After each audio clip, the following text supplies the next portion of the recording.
Good evening to all. आज हम start करेंगे वेल्डिंग का पहला क्लास है आज। तो आज इसीलिए मैं व्हाइट बोर्ड में अभी आप लोगों को जो फर्स्ट क्लास का जो इंट्रोडक्शन क्लास है, जिससे आपको पूरा कंसेप्चुअल सभी चीज समझाऊंगा। उस क्लास को बढ़िया से फोकस करना। आपको मैं आज वेल्डिंग के कई सारी चीज बताऊंगा। वेल्डिंग क्या होती है, कैसे किया जाता है, इसका प्रयोग क्यों किया गया, सबसे दुनिया में पुराना वेल्डिंग कौन सा है, कितने प्रकार के वेल्डिंग होते हैं दुनिया में। अगर कोई पूछता है कि वेल्डिंग कितने प्रकार के हैं तो आपको क्या आंसर देना चाहिए। वेल्डिंग में मुख्य क्या होती है, किस चीज को हम प्राप्त करने की मतलब खोज के वजह से आज दुनिया में इतने सारे वेल्डिंग आ गया, और कौन सा वेल्डिंग किस चीज के लिए किया जाता है, एवरीथिंग बहुत सारे कुछ मैं आपको इस वेल्डिंग के क्लास में बताऊंगा।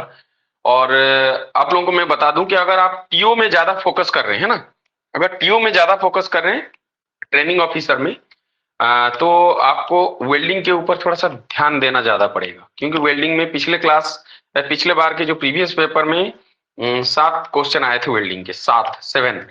और जो 7 क्वेश्चन आए थे, और डीआरडीओ में मात्र एक क्वेश्चन आया था पिछले बार के डीआरडीओ में, जो कि केवल थर्मिट वेल्डिंग से बस आया था। तो मेरा कहना यही है कि अगर आप टीओ फोकस कर रहे हैं तो वेल्डिंग को आप ध्यान देना आपको पड़ेगा। अगर आप डीआरडीओ फोकस कर रहे हैं तो हो सकता है पिछले बार तो एक क्वेश्चन आया था, इस बार हो सकता है 7 8 क्वेश्चन आ जाए। तो ये वेल्डिंग के क्वेश्चंस थोड़ा सा स्टूडेंट्स घबराते हैं, मतलब गलत सलत हो जाता है। तो आप लोग अगर अच्छे से समझोगे तो आपका गलत नहीं होगा। तो क्लास को रिकॉर्डिंग में कर लिया हूं और सीधा हम लोग क्लास स्टार्ट करते हैं। मेरे को लग रहा है कि मेरा वीडियो एंड वॉइस पूरा क्लियर है आप सभी को। Okay yes sir. Okay good. देखिए,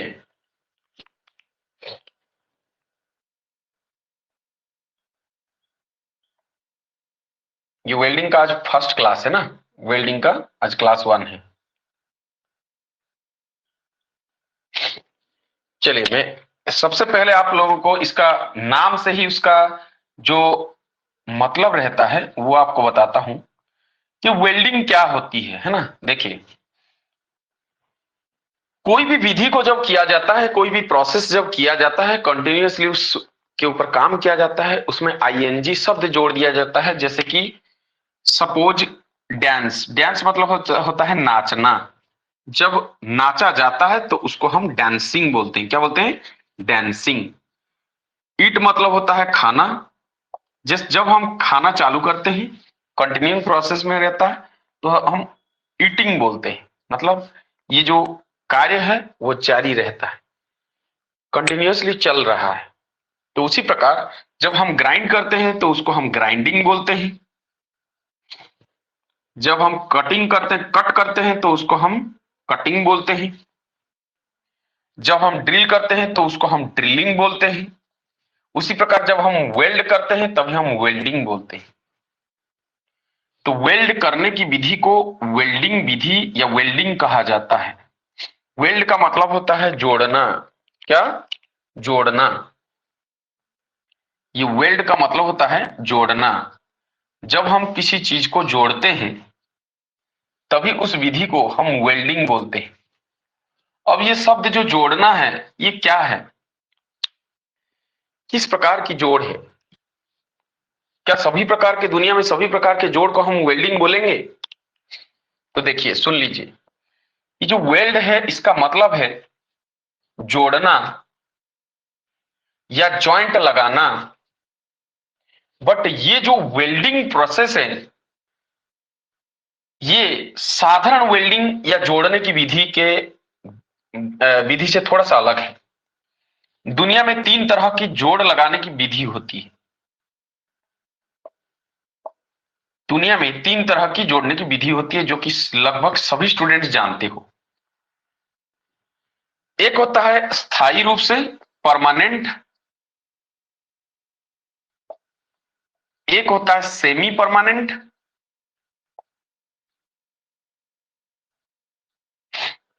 और एक होता है अस्थाई, टेम्परारी प्रोसेस। दुनिया में इसी 3 प्रकार की जोड़ने की विधि रहता है।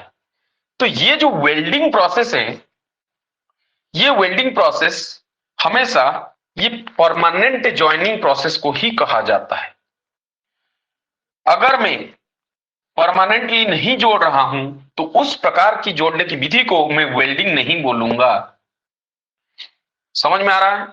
जोड़ लगाने के लिए कई विधियों का प्रयोग किया जाता है, जैसे कि नट बोल्ट के द्वारा जोड़ना, रिबेटिंग के द्वारा, रिबेट के द्वारा जोड़ना, सोल्डर के द्वारा जोड़ना, ब्रेजिंग मेथड के द्वारा जोड़ना, वेल्डिंग मेथड के द्वारा जोड़ना, कटर के द्वारा जोड़ना, की के द्वारा जोड़ना, पिन के द्वारा जोड़ना। बट ये सभी को हम वेल्डिंग प्रोसेस के अंतर्गत नहीं ला सकते। वेल्डिंग एक अलग विधि होती है जिस विधि के द्वारा दो धातु को तीसरे धातु के सहायता से स्थायी तौर पे जोड़ लगा दिया जाता है या जोड़ दिया जाता है। अगर मैं स्थायी तौर पे जोड़ रहा हूं, चाहे वो तीसरी फिलर धातु या तीसरी धातु की प्रयोग करूं या ना करूं, अगर स्थायी रूप से जोड़ रहा हूं, याद रखिए स्थायी रूप से मतलब परमानेंटली अगर जोड़ रहा हूं तो मैं उसको वेल्डिंग बोलूंगा। अब आप बोलेंगे सर स्थायी रूप से तो ब्रेजिंग भी बोलते हैं। यस, ब्रेजिंग का अन्य नाम जो होता है लो टेम्परेचर वेल्डिंग ही होता है। और एक बार, ब्रेजिंग वेल्डिंग ना बोल के मैं ब्रेजिंग भी बोल सकता हूं, बट ब्रेजिंग जो शब्द है उसको हम लो टेम्परेचर वेल्डिंग ही बोलते हैं। मतलब लो टेम्परेचर वेल्डिंग को हम ब्रेजिंग बोलते हैं, ये कुछ अलग नहीं है।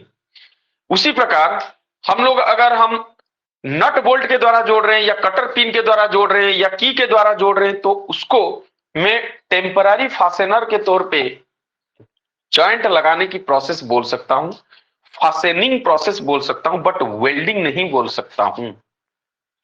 तो इसीलिए ये वेल्डिंग जो है ये आम जॉइंट नहीं, जॉइनिंग प्रोसेस नहीं है, ये खास जॉइनिंग प्रोसेस है because it is a permanent joining method होती है। तो वेल्डिंग क्या हो गया? This is a permanent joining method, permanent joining method या प्रोसेस। समझ में आ गया? वेल्ड मतलब हो गया क्या? जॉइनिंग प्रोसेस या जॉइनिंग, जॉइंट लगाना। वेल्डिंग हो गया जॉइनिंग प्रोसेस या मेथड। ठीक है, अब बात है कि जो वेल्डिंग विधि होती है किस चीज को मैं जोड़ूंगा, इसमें किस चीज को जोड़ूंगा मैं? देखिए दुनिया में कई तरह का चीजें हैं, वस्तु हैं हमारे सामने, घर में बहुत सारी चीजें हैं, ऑफिस में, वर्क प्लेस में, बहुत जगहों पे बहुत सारे वस्तुओं के साथ हम दैनिक जीवन में आते हैं। क्या हर चीज को जब जब कोई चीज अगर टूट जाता है, क्या सभी चीज को मैं वेल्डिंग ही करूंगा या टेम्पररी नट बोल्ट के द्वारा जोड़ूंगा? क्या सभी जोड़ इसी तीन प्रोसेस में आते हैं? यस, आते हैं। दुनिया में कोई भी दो वस्तु अगर को हम अगर जोड़ने की कोशिश करते हैं या कोई दो वस्तु को हम पहले की तरह रूप देना चाहते हैं या जोड़ने की चाहते हैं, तो इस जो जिस माध्यम से हम चाहे जोड़ें, यही तीन माध्यम के अंतर्गत वो आ जाएंगे। उदाहरण के तौर पे सपोज मेरे घर में एक मिरर टूट गया, सपोज मेरे घर में एक खिलौना टूट गया, टॉय टूट गया, तो मैं उस टॉय को अगर मैं फेविक्विक या गोंद के द्वारा अगर जोड़ रहा हूं, yes that is also a joining process. मैं एडेसिव, उसको गोंद बोलते हैं हिंदी में, एडेसिव के द्वारा अगर मैं जोड़ा तो वो भी एक जॉइनिंग प्रोसेस है, और वो जॉइनिंग प्रोसेस इन्हीं तीन जॉइनिंग प्रोसेस के अंतर्गत आएगा। वो हो सकता है टेम्पररी में, टेम्पररी जॉइनिंग प्रोसेस के अंतर्गत आ जाए। अगर मैं दो धातु को बार बार खोलने के लिए मैं नट बोल्ट के द्वारा जोड़ रहा हूं तो वो जॉइनिंग प्रोसेस हो सकता है मेरा टेम्पररी जॉइनिंग प्रोसेस में आ जाए। अगर मैं किसी चीज को सोल्डरिंग के द्वारा जोड़ रहा हूं तो वो भी एक जॉइनिंग प्रोसेस है, वो हो सकता है सेमी परमानेंट के अंदर आ जाए। अगर किसी चीज को मैं रिवेट के द्वारा जोड़ रहा हूं तो वो भी हो सकता है मेरा एक वो एक जॉइनिंग प्रोसेस है, हो सकता है वो परमानेंट जॉइनिंग प्रोसेस के अंदर आ जाए, लेकिन आएगा तो इसी तीन के अंदर ही। दुनिया में कोई भी चीज को जोड़ो, चाहे वो धातु हो या अधातु हो, वो इन्हीं तीन के अंदर आएगा, इन्हीं तीन विधि के अंतर्गत आएगा।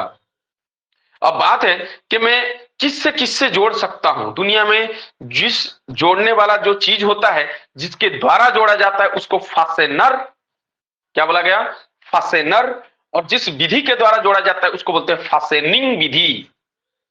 तो इसीलिए एक शब्द में मैं अगर वेल्डिंग को डेफिनेशन को बोलूंगा, welding is a permanent fastening process होती है।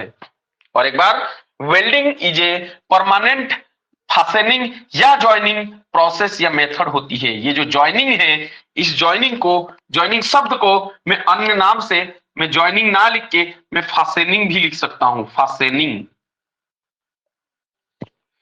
और वेल्ड को मैं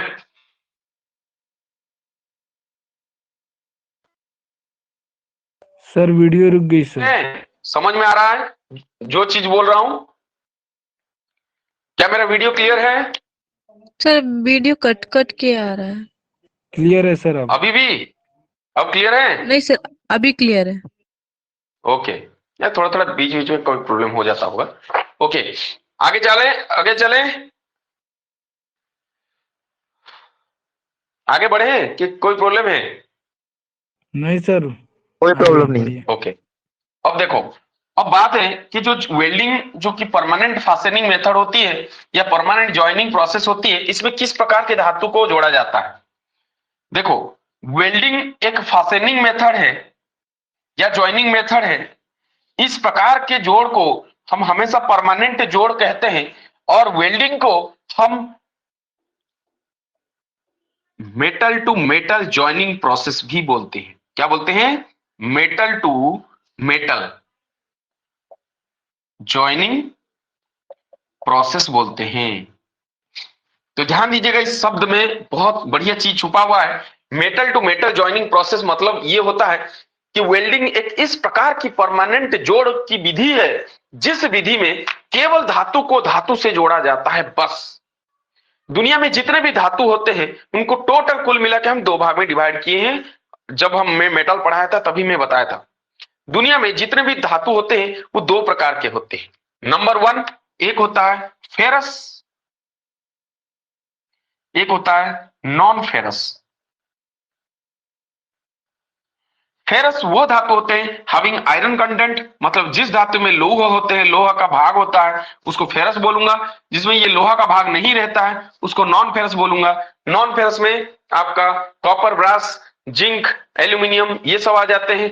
जो लोह धातु होते हैं वो लो कार्बन स्टील, माइल्ड, ये आपका क्या बोलते हैं, medium carbon steel, high carbon steel और पिग आयरन, कास्ट आयरन और रॉट आयरन वगैरह आ जाते हैं। चाहे लोह धातु हो या इस्पात हो, इस्पात मीन्स स्टील, जैसे कि मैं बोला लो कार्बन स्टील, चाहे इस्पात हो चाहे लोहा हो, जैसे कि बोला कास्ट आयरन, पिग आयरन ये सब बोला, चाहे इस्पात हो चाहे लोहा हो, ये सभी जो है फेरस धातु होंगे। जिसमें आयरन की मात्रा नहीं होते हैं वो नॉन फेरस धातु होते हैं।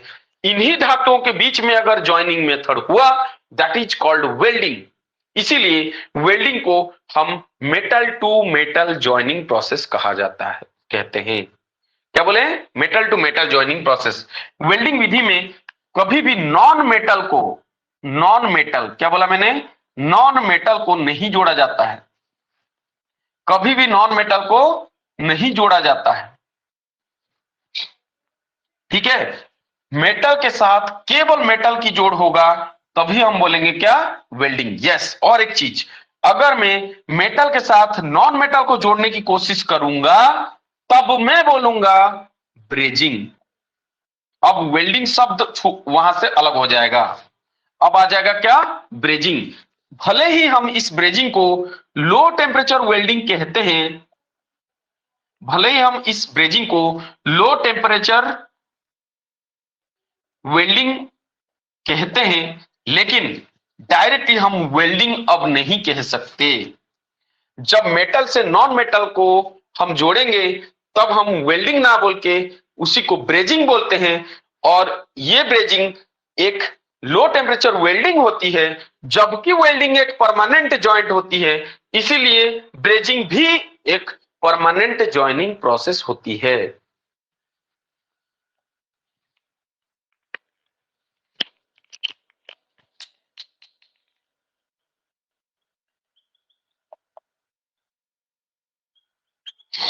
ठीक है, क्या इतना चीज आपको समझ में आ गया? तो ये सर बताएं तो मैं आगे बढ़ूंगा।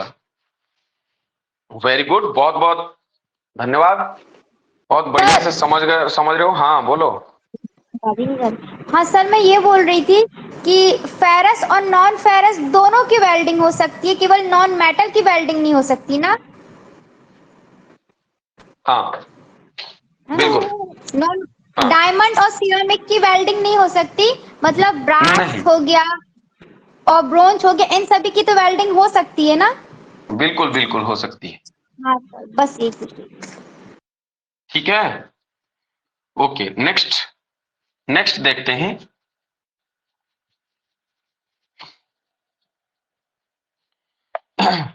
देखिए, मैं जैसे कि बताया कि आपको जो वेल्डिंग है, ये वेल्डिंग एक जॉइनिंग, परमानेंट जॉइनिंग प्रोसेस है। और ये वेल्डिंग जब की जाती है, जब वेल्डिंग की जाती है तो दो धातु को हम एक तीसरे धातु के साथ या सहायता से हम जोड़ते हैं।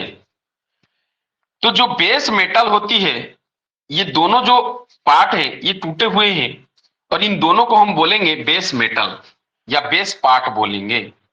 ये बेस पार्ट को हम जब ये तीसरे धातु की सहायता से जोड़ेंगे, इसी को हम बोलेंगे इलेक्ट्रोड या फीलर रॉड।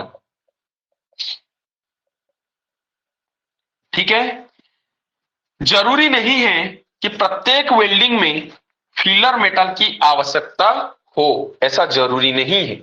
लेकिन अगर मैं परमानेंटली इन दोनों को जोड़ रहा हूं तो उसको वेल्डिंग कहा जा सकता है। अगर मैं फीलर मेटल को ले रहा हूं तो वो इलेक्ट्रोड या फीलर रॉड ही कहलाएगा। ध्यान रहे, और एक बार, अगर मैं किसी भी प्रकार की तीसरी धातु की मदद से दो धातु को जोड़ रहा हूं तो जो तीसरी धातु की मदद ले रहा हूं उसको मैं इलेक्ट्रोड या फीलर रॉड बोलूंगा। अगर मैं इन दोनों का हेल्प या मदद नहीं ले रहा हूं, खाली वेल्डिंग कर रहा हूं, तो उस प्रकार की वेल्डिंग को, उस प्रकार की जो जॉइनिंग प्रोसेस को मैं वेल्डिंग कह सकता हूं, भले ही उसमें इलेक्ट्रोड या फीलर रॉड का इस्तेमाल नहीं हो रहा है। एक मिनट, गुड नाइट, जाओ, बाय। ठीक है, तो this is called welding joining process. Joining जो टेक्निक होता है वो इस प्रकार ज्वाइंट किया जाता है कि कभी कभी हम बेस पार्ट को जोड़ने के लिए हम तीसरे धातु की हेल्प लेते हैं और उसी को इलेक्ट्रोड या फीलर रॉड बोलते हैं। अब और एक चीज, जब वेल्डिंग की जाती है और इलेक्ट्रोड या फीलर रॉड को हम इस्तेमाल करके तीसरे धातु को जोड़ते हैं, यहां पे वेल्डिंग करने के लिए एक मुख्य जो स्रोत होती है जिसको हम सोर्स बोलते हैं, यहां मुख्य स्रोत के रूप में किसी भी प्रकार की दुनिया में वेल्डिंग की जाए, दुनिया में किसी भी प्रकार की वेल्डिंग की जाए, उसकी जो मुख्य स्रोत होती है दैट इज हीट, उष्मा होती है, उष्मा, हीट या टेम्परेचर। ये टेम्परेचर के बिना दुनिया में किसी भी प्रकार की वेल्डिंग संभव नहीं होती है, याद रहे। और इसी हीट को मैं चाहे कैसे भी करके प्रदान कर लूं, मैं इलेक्ट्रिक के द्वारा प्रदान कर सकता हूं, मैं गैस के द्वारा प्रदान कर सकता हूं, मैं केमिकल के द्वारा प्रदान कर सकता हूं, मैं भट्टी के द्वारा प्रदान कर सकता हूं। भट्टी मतलब होता है फॉर्ज, भट्टी के द्वारा भी मैं प्रदान कर सकता हूं, या फिर दो पार्ट को घिस घिस के गर्म करके भी मैं उनको जोड़ सकता हूं। ये जो टेम्परेचर है या हीट है या उष्मा है, मैं इनको किसी भी तरह वहां पे पहुंचा के मैं जोड़ने की कोशिश करता हूं, तभी ये वेल्डिंग कहलाता है। तो दुनिया में ऐसा कोई भी वेल्डिंग नहीं होती है जो कि बिना उष्मा के जुड़ जाती है, क्योंकि जो मेटोलॉजी का जो प्रिंसिपल है कि धातु तभी आपस में परमानेंटली जुड़ेंगे जब धातु हॉट कंडीशन में होंगे। कभी भी किसी भी धातु कोल्ड कंडीशन में जुड़ेंगे नहीं। This is the principle of metal. Metal का ये गुण होती है, ये सिद्धांत होती है कि वो जब जब जुड़ेंगे तब तब वो कोल्ड कंडीशन में, हॉट कंडीशन में ही जुड़ेंगे। ठीक है, क्या मेरा वीडियो क्लियर है ना? सनी कुमार लिख रहा है वीडियो रुक रहा है। क्या मेरा वीडियो क्लियर है कि नहीं? क्लियर है सर। ओके, तो उसका प्रॉब्लम है मतलब। Very good. तो ये चीज को आपको बेहतर समझ में आ रहा होगा। मैं इसको और थोड़ा सा आपको अभी और डिफाइन कर देता हूं बढ़िया से। देखिए, ये जो हीट है, मैं जैसे कि बोला कि वेल्डिंग करना है, वेल्डिंग करना है मुझे। करना क्या है? मेरा उद्देश्य है जॉइंट लगाना, वेल्ड करना। मेरा उद्देश्य है वेल्ड करना। तो मैं इसी वेल्ड करने के लिए मैं जो मुख्य स्रोत के रूप में ले रहा हूं हीट को, यह है मुख्य स्रोत के रूप में मैं हीट ले रहा हूं या टेम्परेचर ले रहा हूं, जिसके माध्यम से मैं धातु को ज्वाइंट करूंगा। हाँ, स्रोत बोल रहे हैं ना सर? स्रोत, स्रोत, मुख्य स्रोत स्रोत या नहीं है सर स्रोत? सर मुख्य स्रोत होता है सोर्स। सर।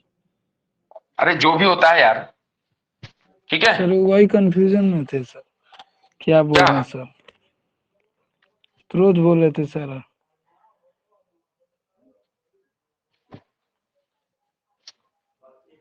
ये क्या है? ये तो सर स्रोत है सर। क्या है?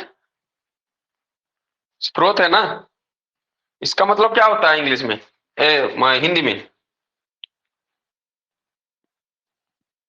तो साधन मुख्य बोल स्रोत, सकते हैं ना। स्रोत, स्रोत सर, यस सर, साधन। हाँ, तो यही मैं बोल रहा हूं ना। तो हीट को या तापमान को प्राप्त करने की साधन स्रोत। स्रोत्र क्या बोल रहे थे तुम? स्रोत्र क्या बोल रहे थे रे? स्रोत, स्रोत सर, स्रोत। अरे स्रोत मतलब होता यस है सर। फ्लो। एक स्रोत, एक होता है सोर्स, सोर्स मतलब होता है स्रोत, और एक होता है फ्लो। फ्लो मतलब होता है स्रोत। वाटर फ्लोइंग, है ना? वाटर फ्लो हो रहा है मतलब स्रोत। सर फ्लो क्या होता मतलब है? तो बहना स्रोत। होता है।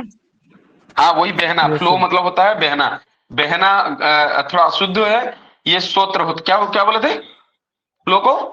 स्रोत सर, कंफ्यूज है। स्रोत स्रोत, सर, स्रोत, स्रोत। सॉरी। यस हाँ, सर। स्रोत है। स्रोत, ये ठीक लिखा क्या?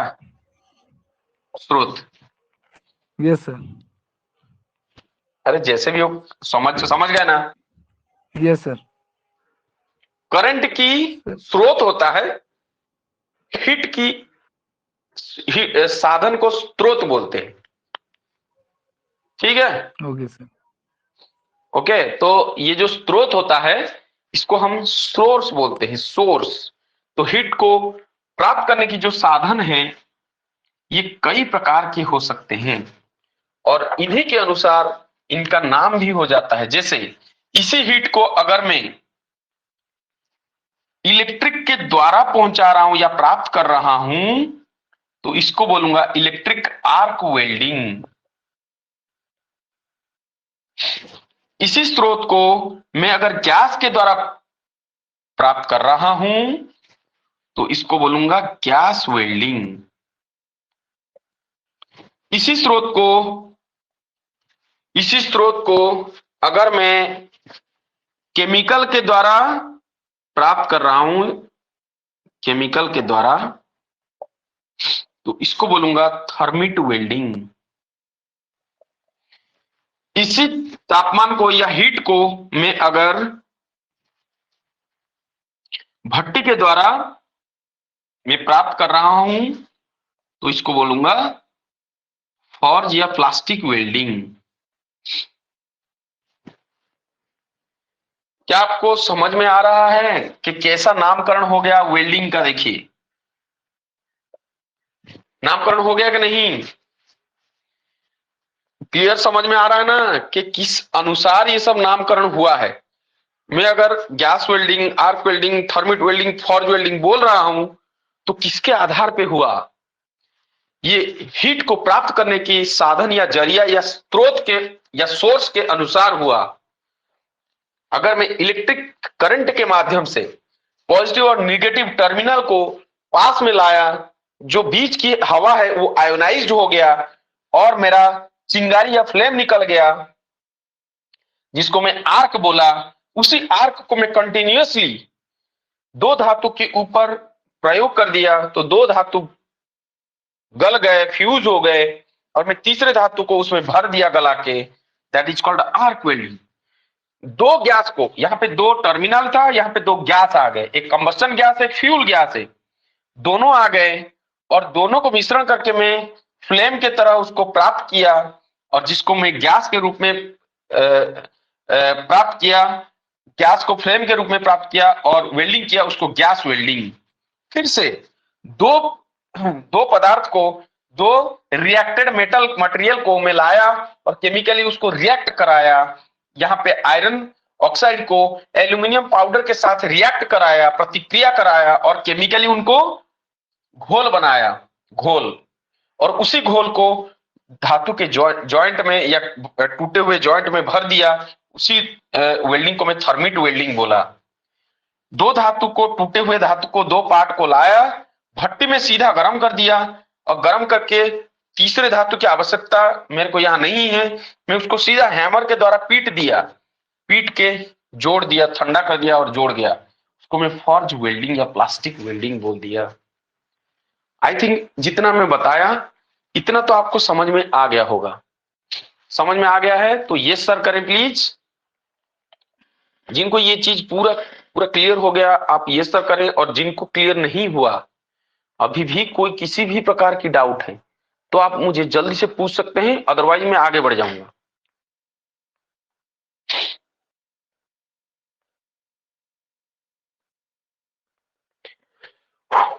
आगे बढ़े, किसी को कोई डाउट नहीं? ठीक है ओके। तो अब देखिए, अब हम वेल्डिंग क्या होता है हम समझ गए, है ना। अब वेल्डिंग क्या होता है हम समझ गए कि कैसे वेल्डिंग की जाती है, मतलब किस प्रकार वेल्डिंग जो होती है उसका नामकरण कैसे हुआ, वेल्डिंग में मुख्य स्रोत क्या होता है, हमारा उद्देश्य क्या होता है जॉइंट लगाने के लिए, और किस प्रकार की विधि होती है, ये सभी चीज थोड़ा बहुत हम लोग जान गए। अब बढ़िया चीज बोल रहा हूं वो थोड़ा सा आप सुन के दिमाग में फिक्स कर लेना। दुनिया में जब हम लोग मेटल को पहचाने, है ना, जब हम मेटल को पहचानने लगे, जब सबसे पहले दुनिया में जब मनुष्य मेटल को या धातु को पहचानने लगा, तो उस समय वो वेल्डिंग क्या होता है उसको पता नहीं था। समझ में आ रहा है? उस समय उसको वेल्डिंग क्या होता है पता नहीं था। धीरे धीरे वो देखा कि यार जो सामान टूट जा रहा है वो अब जुड़ नहीं पा रहा है, क्योंकि उसको पता नहीं था कि धातु को गर्म करके ही जोड़ा जाता है, उसको नहीं पता था। धीरे धीरे जब उसको पता चला कि जब धातु गर्म हो गया और उसके ऊपर दो धातु आके मिक्स हो जाते हैं और जब ठंडा हो जाता है वो वैसे के वैसे जॉइंट हो जाता है और टूटते नहीं है, तब उसको पता चला कि धातु को अगर एक धातु को दूसरे धातु से जोड़ना है तो वो उसको गर्म कर दो, तभी हमारा जो है वेल्डिंग होती है, तभी हमारा जो है वेल्डिंग होती है। ठीक है। अच्छा, मेरा एक फ्रेंड मैसेज कर रहा है कि मैं तेरे को कॉल किया तो तूने स्विच ऑफ कर दिया मोबाइल। मैं एक्चुअल में फ्लाइट मोड कर दिया, बार बार मेरा दोस्त कॉल कर रहा था तो मैं स्विच ऑफ करके फ्लाइट मोड करके पढ़ा रहा हूँ, तो इसीलिए व्हाट्सएप में अब वाईफाई ऑन है तो मैसेज आ रहा है, बोले जब मैं कॉल कर रहा हूँ तो तू स्विच ऑफ करके मोबाइल रख दिया। ठीक है, तो ठीक है। तो अब देखिए, दुनिया में जब धातु की जॉइनिंग प्रोसेस ऐसे होता है, जब मनुष्य को पता चल गया तब मनुष्य फिर अपने तरह से वेल्डिंग करना चालू किया। इसीलिए दुनिया का सबसे पुराना वेल्डिंग विधि जो होती है, दुनिया में सबसे पुराना वेल्डिंग प्रोसेस जो होती है वो उसको कहते हैं फॉर्ज वेल्डिंग। दुनिया में सबसे पुराना वेल्डिंग होती है फॉर्ज वेल्डिंग। ठीक है, इसी फॉर्ज वेल्डिंग को आज के जमाने में मॉडिफाइड करके हम प्लास्टिक वेल्डिंग बोलते हैं या नॉन प्रेशर प्रेशर वेल्डिंग बोलते हैं। क्या बोलते हैं? Plastic welding. चार नाम से इसको जानते हैं। फॉर्ज वेल्डिंग जानते हैं, प्लास्टिक वेल्डिंग जानते हैं, नॉन फ्यूजन वेल्डिंग भी जानते हैं। ठीक है, फॉर्ज वेल्डिंग हो गया, प्लास्टिक वेल्डिंग हो गया, नॉन फ्यूजन वेल्डिंग हो गया और प्रेशर वेल्डिंग हो गया। तो इसी प्रकार के सबसे पुराना यही नाम है और सबसे आधुनिक ये नाम। क्लियर है? Plastic welding. ठीक है, तो इसी प्रकार के दुनिया में सबसे पहला वेल्डिंग फॉर्ज वेल्डिंग के रूप में हमें मिला। उसके बाद हम मॉडिफाई किए और फिर धीरे धीरे धीरे धीरे अन्य सभी प्रकार की वेल्डिंग प्रोसेस को हम दुनिया में प्राप्त किए। देखिए, जब धातु फॉर्ज वेल्डिंग था तो दुनिया में फिर दूसरे वेल्डिंग की क्या आवश्यकता था? कोई आवश्यकता था क्या? इतने सारे वेल्डिंग, गैस वेल्डिंग, फिर हम आपका क्या बोलते हैं थर्मिट वेल्डिंग, ये सब की क्या आवश्यकता था?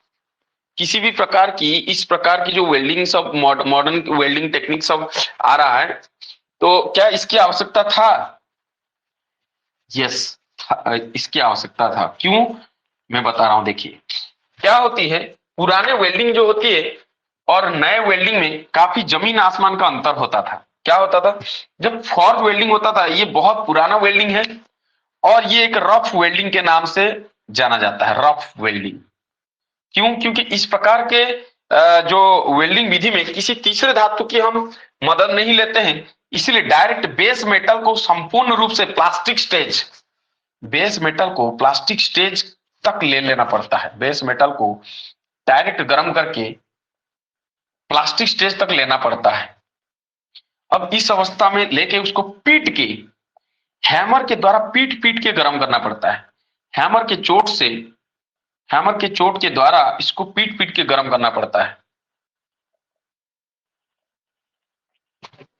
ठीक है, ज्वाइंट करना पड़ता है। इससे क्या असुविधा हुआ? जब हम गर्म किए तो तुम्हें पता है धातु को गर्म करना मतलब हीट ट्रीटमेंट हो जाता है। इसकी जो इंटरनल स्ट्रक्चर हो जाता है, स्ट्रक्चर है, वो बदलने लग जाता था। इंटरनल स्ट्रक्चर खराब होने लगता था। इसमें इंटरनल स्ट्रेसेस आ जाते थे, तनाव आ जाते थे। और जब हैमर के तो मार पड़ता था गर्म जॉब के ऊपर, तो स्ट्रेसेस उत्पन्न होते थे। क्या होते थे? स्ट्रेसेस, तनाव। ठीक है, ये तनाव उत्पन्न हो जाते थे उसके अंदरूनी संरचना में। उसके साथ साथ कई सारे दाग धब्बा, मतलब जो बोलते हैं ना क्या, फ्लॉज, FLAWS, फ्लॉज, है ना, फ्लॉज, बहुत सारे। ये आप पढ़े होंगे आप सरफेस फिनिशिंग प्रोसेस में, जो आप जानते होंगे प्राइमरी टेक्सचर हो गया, सेकेंडरी टेक्सचर हो गया, फ्लॉज क्या होता है ना, ये सब RF वैल्यू क्या होता है, ये सब आप पढ़े होंगे। फिनिशिंग ग्रेड क्या होता है ना। तो वहां पे एक फ्लॉज शब्द का इस्तेमाल आपको किया, आप किए होंगे। तो फ्लॉज मतलब होता है हैमर के चोट के द्वारा जो गड्ढा पड़ जाता है, उसके वजह से जब हम मेजरिंग करते हैं तो हिल्स एंड वैलीज हमें ऐसे ऐसे मिलता है। ठीक है, तो वो किस लिए होता है? फ्लॉज के द्वारा। तो यहाँ पे जो फ्लॉज है बिल्कुल वही चीज है, लेकिन वो अलग है, ये अलग है। फ्लॉज मतलब होता है ये भी वही हैमर के चोट के द्वारा पड़ने वाला दाग धब्बा। और यहाँ पे हम हैमर के द्वारा पीट रहे हैं तो ये दाग धब्बा पड़ेगा कि नहीं पड़ेगा? पड़ेगा। इस कारण से क्या होता था? सरफेस फिनिश खराब हो जाता था।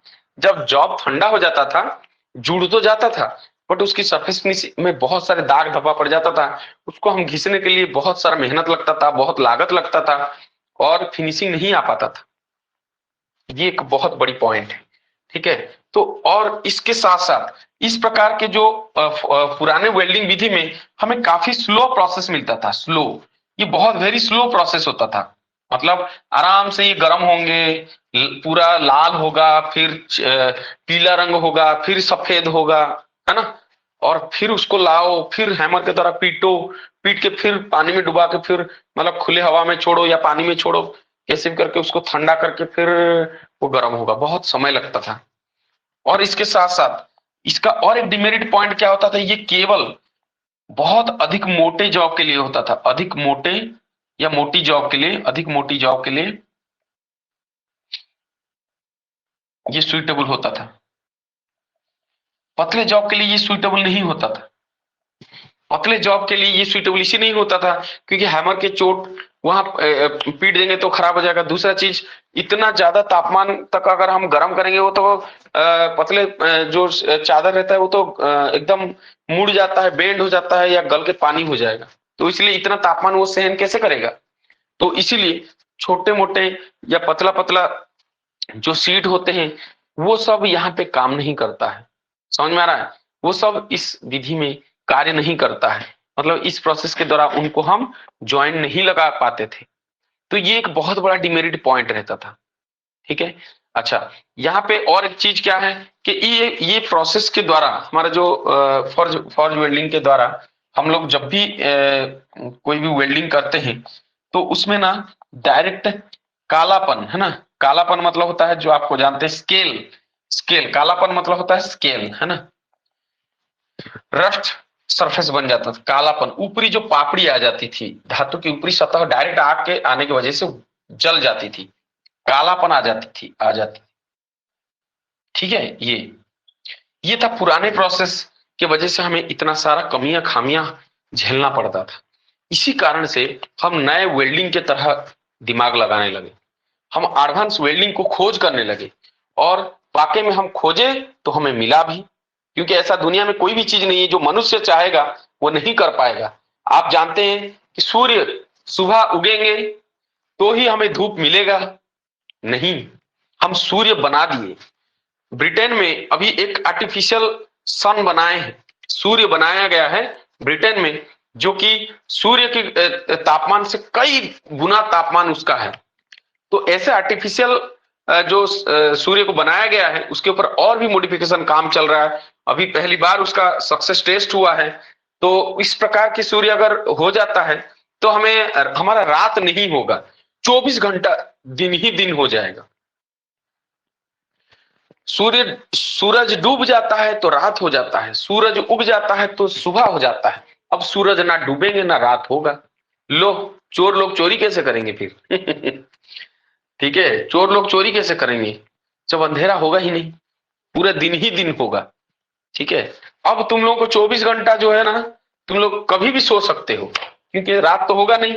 हमारा एक मेंटेलिटी क्या रहता है, जब रात में सोएंगे तो दिन में क्या सोना, अब रात तो होगा ही नहीं, सो जाओ दिन में। ठीक है। ओके, तो इससे और अब हम नया वेल्डिंग में हमारा फायदा क्या होता है वो देख लेंगे ना।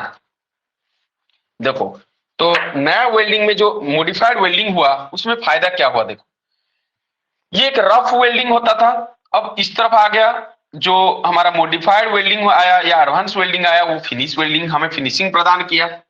ये बेस मेटल को यहाँ गर्म करना पड़ता था, यहाँ पे पूरे बेस मेटल को गर्म ना करके ओनली एज को, है ना, ओनली एज को गर्म करना पड़ता है, या फिर बिना गर्म किए भी हम लगा सकते हैं। ठीक है, एज को हम बिना पिघलाए भी हम जोड़ सकते हैं। ठीक है, तो ये कभी विथ एज प्रिपरेशन, एज को हम किनारे को बना के या गर्म करके फ्यूज करके हम जोड़ सकते हैं, या नॉन फ्यूजन वेल्डिंग भी कर सकते हैं, बिना गलाए भी हम वेल्डिंग कर सकते हैं, जिसको हम नॉन फ्यूजन प्रेशर वेल्डिंग बोलते हैं।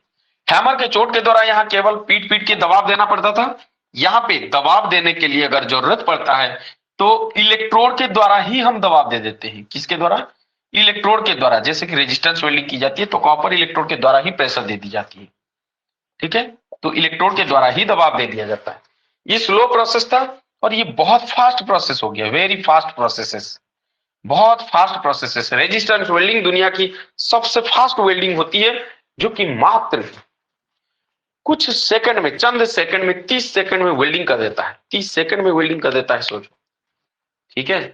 अच्छा, उसी प्रकार ये अधिक मोटी जॉब के लिए केबल होता था, और यहाँ पे आप कुछ भी करो, पतली जॉब के लिए वेल्डिंग करो या मोटी जॉब के लिए वेल्डिंग करो, कुछ भी, कोई भी धातु, और ये केवल फेरस धातु के लिए होता था। ठीक है, और ये नॉन फेरस धातु के लिए हो गया। ठीक है, फेरस हो गया, नॉन फेरस हो गया। यहाँ काला पड़ जाता था, यहाँ कभी कभी काला पड़ भी जाता है और कभी कभी काला पन आता ही नहीं। बहुत ज्यादा हम डायरेक्ट अंगार में, कोयले में नहीं रखते हैं ना, फॉर्ज में डायरेक्ट कोयले और अंगार में रख देते थे, इसलिए कालापन ज्यादा आ जाता था। इसमें डायरेक्ट कोयला या अंगार का इस्तेमाल नहीं होता है, तो इसलिए ज्यादा कालापन नहीं आता है। थोड़ा बहुत जो स्केल आता है उसको हम थोड़ा सा फिनिशिंग कर देते हैं तो छूट जाता है। क्लियर है?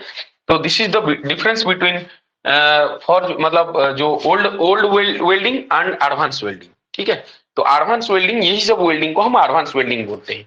और वो ओल्ड वेल्डिंग में हम फॉर्ज वेल्डिंग जैसे विधि को हम प्राप्त जानते थे। अब जो एडवांस वेल्डिंग आया तो कई सारे वेल्डिंग हम हमारे सामने आ गया, कई सारे आर्क वेल्डिंग आ गए, जैसे कि आपको पता है लेजर बीम वेल्डिंग आ गया, इलेक्ट्रॉन बीम वेल्डिंग आ गया, आपका इनर्शिया वेल्डिंग आ गया जिसको हम फ्रिक्शन वेल्डिंग बोलते हैं, फ्रिक्शन वेल्डिंग आ गया, आपको स्लैग वेल्डिंग आ गया, आपका कार्बन वेल्डिंग आ गया, आपको GTAW आ गया मतलब टिग वेल्डिंग आ गया, GMAW आ गया मतलब मिग वेल्डिंग आ गया, कई प्रकार की वेल्डिंग, MMAW आ गया, मैनुअल मेटल का आर्क वेल्डिंग आ गया, बहुत सारे वेल्डिंग्स आने लगे। ये सभी को हम एडवांस वेल्डिंग बोलते हैं। क्यों? क्योंकि पुराने वेल्डिंग को मॉडिफाई करके बहुत सारे इन्हीं सभी कारणों को फुलफिल करने के लिए एक से बढ़ के एक अति उच्च कोटि की वेल्डिंग हम लाए, जिनको हम एडवांस वेल्डिंग के नाम दिए। और उन्हीं के ऊपर हमारे क्वेश्चंस और दुनिया भर का क्वेश्चंस उसी के ऊपर आता है। दुनिया भर की वेल्डिंग ट्रेड, पूरा वेल्डिंग अपने आप में एक साल का ट्रेड होता है, पूरे उसी के बेस के ऊपर, है ना। प्रत्येक वेल्डिंग की सर्टिफिकेशन क्या है, प्रत्येक वेल्डिंग में टूल्स एंड इक्विपमेंट्स क्या यूज होता है, किस प्रकार की इलेक्ट्रोड यूज होता है, इलेक्ट्रोड की स्पेसिफिकेशन क्या रहता है, किस प्रकार की मशीनों का यूज होता है, वेल्डिंग विधि क्या रहता है, वेल्डिंग किस प्रकार के धातु को किया जाता है, कि फायदा क्या है, नुकसान क्या है, वगैरह वगैरह। सब यही सब एक एक करके वेल्डिंग की टाइप्स को पढ़ते जाओगे तो वेल्डिंग कंप्लीट, मतलब पूरा वेल्डर ट्रेड ही कंप्लीट हो जाता है। इसी के ऊपर पूरा वेल्डिंग ट्रेड है। ठीक है, दिस इज द बेसिक, ये बेसिक कॉन्सेप्ट है कि हमारा वेल्डिंग क्या है और वेल्डिंग का फायदा क्या है। आपको पता होगा, बहुत सस्ते में हम परमानेंट जोड़ लगा देते हैं, बहुत सस्ते में परमानेंटली हम जोड़ लगा देते हैं। कोई धातु को हम, अगर कोई धातु टूट गया तो हम वेस्टेज के रूप में हम उसको ना फेंक के हम उसको आसानी से जोड़ देते हैं। और मतलब क्या है कि हम फेंकना नहीं पड़ता है और हम इसको फिर से पूर्व की तरह उसको काम में भी लगा पाते हैं, है ना। और वेल्डिंग से हमें फायदा क्या है? वैसे फायदा तो यही सब चीजें हैं। मनुष्य फायदा, अपने काम अगर हो गया तो सबसे बड़ी फायदा वही, हमारा काम चल जाता है, फेंकना नहीं पड़ता है। उससे बड़ा फायदा और क्या हो सकता है? मैं सपोज एक कांच का लाया हूँ, सपोज एक पेपर वेट लाया हूँ, क्या लाया हूँ, मिरर लाया हूँ, सपोज मिरर लाया हूं मैं घर में, है ना। मिरर लाया और बढ़िया मिरर था, लेकिन सपोज मेरा बच्चा आया, उस मिरर को धकेल दिया, धक्का मार दिया और मिरर हो गया गिर गया, तो वो हो गया टुकड़ा टुकड़ा। अब मैं कितने बार भी जोड़ूं, ठीक है, अब कितना जोड़ लूं, एक एक करके अगर जोड़ भी दिया तो मिरर, क्या मेरा मिरर का काम करेगा जिसलिए मैं लाया था? नहीं काम करता है। बट ये था मतलब हमारा घर की उपयोगी सामान, हमें अच्छा नहीं लगता है बट जुड़ तो जाता है, ठीक है। बट ये वेल्डिंग है, वेल्डिंग में केवल धातु को जोड़ा जाता है। तो धातु में सपोज मेरे पास एक बाइक है, बाइक एक्सीडेंट के कारण उसकी हैंडल टूट गया, क्या हो गया, हैंडल टूट गया। नया बाइक है, मैं 2 लाख रुपए में बाइक खरीदा हूं और उसका हैंडल ही बीच में से टूट गया, तो क्या मैं उस बाइक को फेंक दूं? उस हैंडल के टूटने की वजह से क्या मैं उस बाइक को फेंक दूं? नहीं, मैं क्या करूंगा, उसको जाके वेल्डिंग करा दूंगा। तो वेल्डिंग करने से पहले जैसे मेरा बाइक का सब कुछ ठीक है, खाली हैंडल टूट गया था, फिर हैंडल जुड़ गया, फिर मेरा बाइक फिर 10 साल तक चल जाएगा, कोई दिक्कत नहीं। तो ये हमारा सबसे बड़ी फायदा, हमारा पैसा जो वेस्टेज ऑफ मनी वो भी बच जाता है, वेस्टेज ऑफ मटेरियल वो भी बच जाता है। तो ये सब एडवांटेजेस है। इसी के ऊपर मैं एक पीडीएफ भी बढ़िया से बना दिया हूँ, जिस पीडीएफ को मैं जो चीज समझाया आपको उसको थोड़ा सा नोट्स के रूप में आपको आपके लिए रखा हूं। तो नेक्स्ट क्लास में हम उसको पढ़ेंगे और आई थिंक हम डायरेक्ट चालू कर सकते हैं। मतलब इसके बाद में आपको एक फ्लो चार्ट दिखाऊंगा वेल्डिंग की, जो कितने प्रोसेस हैं, कहाँ से कौन सा वेल्डिंग आता है, कौन सा वेल्डिंग की जो स्पेसिफिकेशन है वो उसको बताऊंगा, क्लासिफिकेशन को बताऊंगा। और उसके बाद हम धीरे धीरे हमें ज्यादा नहीं, तीन वेल्डिंग को पढ़ना है, arc welding, gas welding, thermit welding, ठीक है। फॉर्ज वेल्डिंग तो हम पढ़ चुके हैं, फॉर्जिंग पहले से ही हमारा कंप्लीट है। तो आर्क वेल्डिंग, गैस वेल्डिंग और थर्मिट वेल्डिंग पढ़ना है। बहुत ज्यादा डीपली नहीं जाएंगे क्योंकि इतना समय हमारे पास नहीं है। आज हो गया आपका वेल्डिंग का पहला क्लास, और ऑफलाइन वालों का सेकंड क्लास था आज। तो आप एक क्लास उनसे पीछे चल रहे हो, तो एक क्लास आपका कवर करा दूंगा, कोई दिक्कत नहीं। तो आज पहला क्लास है, कल के क्लास में थोड़ा सा स्पीड कर दूंगा वेल्डिंग का क्लास, और मुश्किल से मेरे को लग रहा है कि 3 से 4 क्लास तो वेल्डिंग या 4-5 क्लास तो देना पड़ेगा, अदरवाइज वेल्डिंग से सवाल आएगा तो आप अटेंड नहीं कर पाओगे, है ना। और ठीक है, ओके, तो आज का क्लास को यही रोकते हैं, फिर कल के क्लास में हम पढ़ेंगे, पीडीएफ से पढ़ेंगे, और जो जो बताया वो पढ़ाएंगे, और वेल्डिंग की क्लासिफिकेशन पढ़ाएंगे। Okay okay, thank you. Sir हाँ, सर ये सेकंड पॉइंट क्या लिखा है नीचे सेकंड पॉइंट? ये ठीक है, किनारा, किनारा, एज। अच्छा, ओके। ठीक, ओके, थैंक यू।